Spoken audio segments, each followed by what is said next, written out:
ओम नमः सिद्धेभ्यः, ओम नमः सिद्धेभ्यः। अहिंसा परमो धर्म की, महावीर भगवान की, संत शिरोमणि आचार्य गुरुवर श्री विद्यासागर जी महाराज की, परम पूज्य अलका मां गणपति माता जी की जय, आचार्य संघ की जय। अपना विषय पूजा, पूज्य, पूजा का फल, इस पर चल रहा था। आज माता जी यहाँ पर बहुत सारी अतिशयोक्ति के साथ बोली।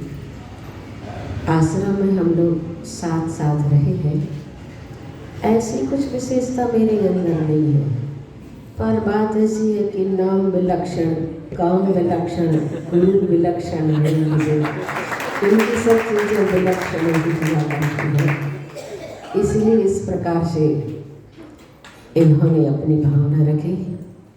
और आश्रम में हम लोग बहुत ही स्नेह के साथ रहते, और गुरु की आज्ञा से सभी लोग जैसे गुरु की आज्ञा और जैसे गुरु के आदेश होते हैं, उसके हिसाब से सभी को रहना होता है। इनका दीक्षा दिवस कल था। मैंने कहा आप बोल नहीं पाए थे, आकुलता थी, इसलिए आज अपनी दीक्षा के बारे में बोलना। इनकी दीक्षा नरसिंहपुर में हुई थी। पंच कल्याणक के समय 7 आयिकाओं की दीक्षा हुई थी, साधनामती जी आदि। और तीसरे बैच की ये आयिका हैं। पहले बैच में गुरुमती माता जी, दूसरी में प्रशांतमती, पूर्णमती, अनंतमती माता जी, और तीसरे बैच में साधनामती, विलक्षणमती आदि माताजियों की 7 माताजियों की दीक्षा हुई थी। और इनके 33 साल पूर्ण हो चुके हैं। 33 साल पूर्ण कर लिए। वास्तव में जीवन कैसे निकल जाता है पता ही नहीं चलता है। जैसे आप लोग कहते हैं कि क्लास में 10-15 मिनट समझ में ही नहीं आते, 10-15 मिनट तो बहुत छोटी सी बात है, जिंदगी निकल जाती है, पता ही नहीं चलता है कैसे निकल गई। तो बंधुओं, अब हमें अपने जीवन में कुछ करना है, क्योंकि हमने रातें सोकर निकाल दी, दिन खा पी कर निकाल दिया। इस तरह से आधी जिंदगी तो हमारी ऐसे ही निकल गई। अब जो कुछ भी जीवन हमारा शेष बचा है, उसे धर्म ध्यान के माध्यम से हम विशेष बने, ऐसा भाव प्रत्येक व्यक्ति का होना चाहिए। इसलिए हम अपने जीवन में हमारे जो आवश्यक है, हमारी जो दिनचर्या है, उस दिनचर्या को हम बहुत व्यवस्थित होकर के जिए। आचार्य भगवान तीनों संधि काल में नंदीश्वर भक्ति का पाठ करते हैं। इतनी व्यस्त उनकी दिनचर्या होती है, और उस व्यस्त दिनचर्या में भी अपने आवश्यकों को बहुत अच्छे से पालन करते हैं, निरतिचार पालन करते हैं। उनके उस चर्या को देखकर हम लोगों का भी मन होता है हम भी ऐसा ही करें। हम लोग जब पनागर आचार्य भगवान के दर्शन करने के लिए गए, तो आचार्य भगवान सामयिक से उठे ही हुए थे और नंदीश्वर का पाठ कर रहे थे, नंदीश्वर भक्ति का। उनकी उस मुद्रा को देख करके हम लोगों ने भी आचार्य श्री से भावना रखी, आचार्य श्री हम लोग भी नंदीश्वर भक्ति के पाठ करने का संकल्प करना चाहते। बोले हाँ, भक्ति से हमारी जिंदगी के कैसे भी निधत्ते निकाचित कर्म होते हैं, वो कर्म कटते हैं, और नंदीश्वर भक्ति से शुद्ध केवली जैसे भावों की अभिव्यक्ति होती है, ऐसे पद भी प्राप्त होते हैं। उस पद को प्राप्त करने के लिए नहीं, लेकिन फिर भी भक्ति जो होती है हमारे लिए भगवान से मिलाने में कारण बनती है। इसलिए मेरी इच्छा है आप सभी लोग भक्ति जो करते हैं, पूजन ही एक आप लोगों के पास माध्यम है। उस पूजन को बड़ी भक्ति के साथ, बहुत ही उत्साह के साथ, विधि पूर्वक, विवेक के साथ करें। तो विनय पाठ में आप सभी लोग पढ़ते हैं, पूज्य और पूजक के भाव रखते हैं विनय पाठ में कि हे परमात्मा, आप धन्य हैं, आपने आठों कर्मों का नाश कर दिया है, आप अनंत चतुष्टय से सहित हैं, और मैं तो राग सहित जग में रिलो मिले सरागी देव, बीत राग भेट्यो अबे मैं तो। कितने सुंदर भाव यहाँ पर व्यक्त किए गए हैं। आज तक हम संसार में राग सहित जग में, यानी कि इस संसार में भटकते रहे। ये राग के लिए आचार्यों ने कहा है, राग याग दहे सदा ताते समामृत से, चिर भजे बिसाई कसाय। अब तो आत्मपद बेये, 6 ढाला में पढ़ते हैं, निज पद बेये, यानी कि संसार में हम राग सहित चारों गतियों में भटकते रहे। और हे परमात्मा, आज बीतरागता से हमारी भेंट हुई है, आज हमें बीतराग परमात्मा के दर्शन हुए हैं, इसलिए हमारे अंदर वह जो राग की प्रवृत्ति है कुछ कम हो, हमारे अंदर वह बीतराग परमात्मा के गुणगान कर्म को नाश करने में कारण बनते हैं। इसलिए बीतराग भेंट्यो अबो मैटो राग कुटेब कहा है। ऐसी खोटी चीज को हमारे जीवन से समाप्त हो जाए। हे परमात्मा, मैं ऐसी भावना लेकर के आपके चरणों में आया हूँ। पूजन करने के लिए बताया गया है कि हम पूर्व दिशा में या उत्तर दिशा में बैठ करके भगवान की पूजन करते हैं। अगर भगवान हमारे समक्ष होते हैं तो फिर दिशा का कोई बंधन नहीं होता है, फिर भगवान की तरफ मुख करके हम पूजन करते हैं। अन्यथा पश्चिम दिशा और 4 दिशाओं में बैठ करके मुख करके पूजन करने का निषेध किया गया है।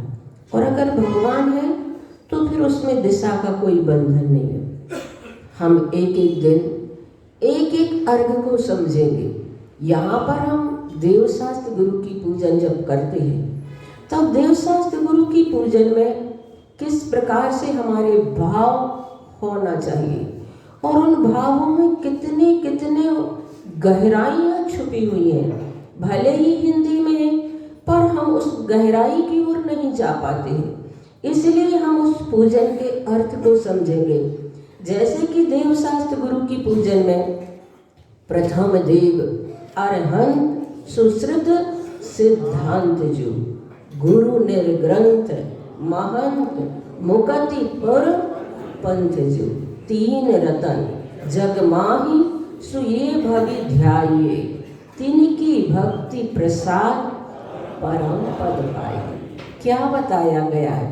भक्ति का प्रसाद परम पद, उत्कृष्ट परम यानी कि श्रेष्ठ पद प्राप्त होता है। यहाँ पर कहा जा रहा है प्रथम देव अरहंत। सबसे पहले हम अरहंत देव को नमस्कार करते हैं, उनकी पूजन करते हैं जिन्होंने अपने 4 घातीय कर्मों को नष्ट कर दिया है। ऐसे 5 परमेष्टि में से अरहंत भगवान का गुणगान करते हुए श्रुत सुश्रुत सिद्धांत जो सुश्रुत यानी कि श्रुत तो होता है लेकिन ऐसा श्रुत हो जो हमारी जिंदगी में हमारे कर्मों को नष्ट करने में कारण हो, ऐसा श्रुत हमारे जीवन में आए। जैसे कि आप लोगों ने सुना होगा शिवभूति मुनि महाराज की कहानी। उनके जीवन में द्रव्य सुख तो नहीं था, द्रव्य सुख तो बिल्कुल भी कुछ भी नहीं जानते थे, लेकिन भाव सुख उनके जीवन में ऐसा उन्हें प्राप्त हुआ कि उन्हें मोक्ष प्राप्त कराने में कारण बन गया। इसलिए यहाँ पर कहा जा रहा है हमारे जीवन में ऐसा श्रुत आए जो हमारे लिए मोक्ष में कारण बने। सुश्रुत सिद्धांत यानी कि जो हमारे आगम का ज्ञान हमें होता है, वह आगम का ज्ञान जो सिद्धांत और आगम जो चीजें होती हैं, 4 अनुयोगों में से द्रव्यान योग के अंतर्गत उसको लिया जाता है। जो महापुरुषों की कहानियां, उनके चारित्र, उनके पुराण, उनके जीवन परिचय के बारे में जो हमें पढ़ने को मिलता है, वो तो प्रथमानी योग कहलाता है। लेकिन करणानी योग जो होता है, जिसमें करण यानी कि हमारे परिणाम, करण यानी कि साधन, माध्यम, और करण का मतलब गणित भी होता है। जैन दर्शन में गणित भी है, और करण का मतलब होता है कि जहाँ पर 3 लोक की रचना किस प्रकार से है, ऊर्ध्व लोक की रचना किस प्रकार से है, मध्य लोक की रचना किस प्रकार से है, अधोलोक की रचना किस प्रकार से है, इस प्रकार का विषय जिसमें मिलता है वो करणानी योग कहलाता है। चरणानी योग का मतलब होता है जिसमें हमारे आचरण संबंधी हमें विषय पढ़ने को मिलता है, वो चरणानी योग कहलाता है। और द्रव्यानी योग वो कहलाता है जिसमें आगम की बात, सिद्धांत की बात, 7 तत्वों की बात सुनने को मिलती है, वो द्रव्यानी योग कहलाता है। तो यहाँ पर जो कहा गया है सुश्रुत सिद्धांत, जो ऐसे सिद्धांत के जो ग्रंथ हैं, और गुरु निर्ग्रंथ, गुरु तो हो पर निर्ग्रंथ गुरु हमारे लिए शरण है।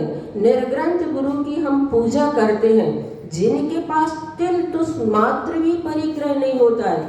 गुरु का मतलब होता है जो गंभीर होते हैं, जिनके अंदर रहस्य होते हैं, और जो उदार हुआ करते हैं, गुरु गुरु कहलाते हैं। ऐसे निर्ग्रंथ गुरु महंत यानी महिमाकारी होते हैं, मुक्तिपुर पंथ जू। और यही मार्ग, पंथ यानी कि मार्ग, यही मार्ग हमारे लिए मोक्ष की ओर ले जाता है। ऐसे मार्ग पर हम भी चले जो मार्ग हमें मोक्ष की ओर ले जाए। संसार में भटकाने वाले तो बहुत सारे मार्ग हैं और मार्गी भी है, लेकिन मोक्ष की ओर ले जाने वाला एक मात्र देवशास्त्र गुरु का मार्ग है, और वे ही हमारे लिए मार्गी है। उनके अनुसार चलने से 3 रतन जग माही सो ये भवि ध्याये। और संसार में जो भव्य पुरुष हैं, मैंने जब ये शब्द पढ़ा भव्य पुरुष, प्रवचन भी जो दिए जाते हैं, धर्मोपदेश भी जो दिया जाता है, भव्य को ही दिया जाता है। क्यों दिया जाता भव्य को? क्योंकि भव्य जीव ही ऐसा होता है जो अपनी जिंदगी में पुरुषार्थ करके मोक्ष प्राप्त कर सकता है। अभव्य की जिंदगी में कभी भी उसे मोक्ष प्राप्त नहीं होगा, तो उसके साथ पुरुषार्थ करने कोई मतलब का ही नहीं होता है। इसीलिए यहाँ पर कहा गया है भवि, भव्य शब्द। भवि का मतलब होता है भव्य, और कहा जा रहा है जो संसार में भव्य पुरुष हैं, इन 3 रत्नों का ध्यान करते हैं। कौन से 3 रत्नों का? अरहंत देव, सुश्रुत सिद्धांत और गुरु निर्ग्रंथ। ऐसे निर्ग्रंथ गुरु जिनका ध्यान करने से हमारे सारे विकार गायब हो जाते हैं। आप लोगों ने कैलाश चंद पंडित जी का नाम सुना होगा। वो आचार्य भगवान जब पहले ग्रीष्म काल की वाचनाएं हुआ करती थी, तब आया करते थे वाचना के लिए। और जब श्रुत पंचमी का समापन का समय होता था, उस वाचना का समापन का समय होता था, वे अपने उद्बोधन में कहा करते थे, मैं तो नास्तिक था, मेरे गुरुओं के प्रति जरासी भी श्रद्धा नहीं थी, जरासी भी आस्था नहीं थी।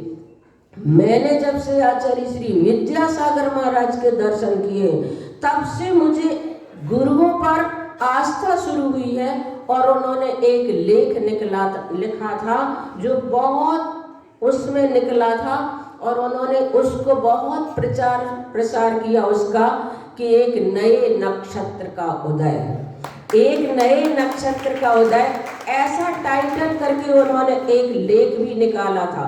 और उन्होंने अपने उद्बोधन में कहा था कि मेरे मन में जब भी कभी अब विकार आते हैं तो मैं आचार्य भगवान विद्यासागर महाराज का स्मरण कर लेता हूँ। मेरे अंदर के विकार गायब हो जाते हैं, मेरा मन पवित्र हो जाता है उनका नाम स्मरण करने मात्र से। तो ऐसे नास्तिक जो अपने मुख से स्वयं कह रहे हैं, वो भी निर्ग्रंथ गुरु के दर्शन करके अपने मन को पवित्र कर लेते हैं। तो हमें अपने जीवन में ये 3 रत्न बताए गए हैं। जब भी हम देवशास्त्र गुरु की पूजन करते हैं, पूजन करते समय सबसे पहले देवशास्त्र गुरु की पूजन की जाती है। भले ही आपके पास समय नहीं है तो पहले आप अर्घ चढ़ा लेंगे, उसके बाद आप दूसरी पूजन करेंगे, लेकिन देवशास्त्र गुरु की पूजन करते हैं तो हम विचार करें कि हम क्या कह रहे हैं, किनकी पूजन कर रहे हैं। इनके लिए 3 रतन कहा गया है और ये 3 रतन जग मांगी सो ये भवि ध्याइये। भव्य जीवो, इन 3 रत्नों को बहुत अच्छे से इनका ध्यान करो। एक बार के स्मरण मात्र में, सिर्फ स्मरण मात्र से आपके पाप गायब हो जाते हैं। अनुभव करके देखना, अनुभव की मानना, मैं कह रही हूँ इसकी मत मानना। आप स्वयं अनुभव करना कि हमारे अंदर जब भी ऐसे अरहंत परमात्मा, हमारी माँ जिनवाणी और गुरुओं का हम स्मरण करते हैं तो वाकई में हमारे अंदर किस प्रकार से परम आनंद की प्राप्ति होती है। तिनकी भक्ति प्रसाद परम पद पाई। इनकी भक्ति, देव शास्त्र और गुरु की भक्ति के प्रसाद से हमें परम पद यानी उत्तम पद की प्राप्ति होती है, मोक्ष पद की प्राप्ति होती है। इसलिए पूजन को सिर्फ ये मत मान करके चले कि पूजन से कुछ भी नहीं होता है, एक थाली का द्रव्य दूसरी थाली में ट्रांसफर वाली तो करते हैं और क्या करते हैं, ऐसा नहीं। पूजन से हमारे अनंत गुण प्रकट होते हैं और भगवान के अनंत गुणों का गुणगान जब हम करते हैं तो हमारे अंदर भी हमें भाव ऐसा होता है, यही शक्ति तो हमारे अंदर है, यही तो हमारे अंदर गुण है। उनके गुण व्यक्त हो गए हैं, हमारे अभी गुण व्यक्त नहीं हुए हैं। हमारे पास शक्ति तो है, अभी उसकी अभिव्यक्ति नहीं हुई है। हे परमात्मा, हमें भी ऐसी शक्ति मिले कि हमारे अंदर की ये गुण अभिव्यक्त हो सके। इस प्रकार से यहाँ पर अभी छंद अपना पूरा नहीं हुआ है, कल हम इसको आगे समझेंगे और फिर जल समर्पित करते समय हमें कैसे कैसे भाव करना है, किस प्रकार से परिणाम करना है। जब हमारे हाथ में वह जल रहता है तब उस समय हमारे परिणाम परमात्मा को उस जल समर्पित करते समय किस प्रकार के होना चाहिए, हम इसको समझेंगे। अहिंसा परमो धर्म की, महावीर भगवान की, संत शिरोमणि आचार्य गुरुवर श्री